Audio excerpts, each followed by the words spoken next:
మాట్లాడితే ఎక్కడ అప్పు ఉంది 10 కోట్లు, మేమేదో తప్పు చెప్పామని మాట్లాడుతున్నారు. మంత్రి గారు చాలా స్పష్టంగా చెప్పారు. నేను ఇప్పుడే చెప్తున్నా, మీరు చూస్తే అధ్యక్ష, గవర్నమెంట్ డెట్ 4,38,728 కోట్లు. పబ్లిక్ అకౌంట్ లయబిలిటీస్ అంటే ఉద్యోగస్తుల డబ్బులు కూడా మొత్తం వీళ్ళు తీసుకొని వాడేసే పరిస్థితికి వచ్చారు. 80,914 కోట్లు.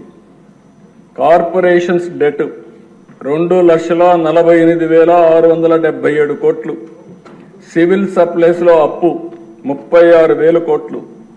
డ్యూ టు పవర్ సెక్టర్ లో వాళ్ళకి ఇవ్వాల్సింది 34,267 కోట్లు. Outstanding dues to vendor schemes కి ఇప్పుడు బకాయిల దిశ మొత్తం కాంట్రాక్టర్ అందరికీ 1,13,244 కోట్లు. అదే మరి ఉద్యోగస్తులకు ఇవ్వాల్సింది ఇమీడియట్ గా 21,980 కోట్లు.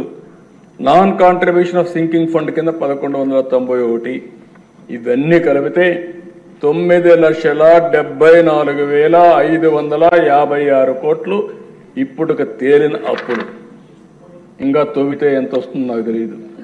నేను ముందే చెప్పా, ఓసారి దివాలా తీసామంటే అందరూ వస్తారు, మాది కూడా ఉందని. కానీ అది చెప్పడం లేదు కాబట్టి గుమ్మడంగా ఏం చేయాలో చేసే పరిస్థితికి వచ్చా. ఇది కాదని ఎవరన్నా అంటే రండి, లెక్కలు చూపిస్తా. ఆ లెక్కలు చూసిన తర్వాత గుంజీలు తీస్తా. ఆశ అనుకోవద్దండి, ప్రజా జీవితాన్ని దుర్వినియోగం చేయొద్దండి. పిల్ల చేస్తలు వద్దు. లెక్కలు లెక్కలే.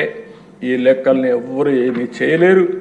గవర్నమెంట్ దగ్గర మీరు అకౌంట్ దాచిపెట్టారు. ఈరోజు మేము ఏది కూడా దాపరికం లేదు. అందుకే అన్ని జీవోల్ని ఆన్లైన్లో పెట్టి save a life. Download UBlood app. UBlood for the new blood.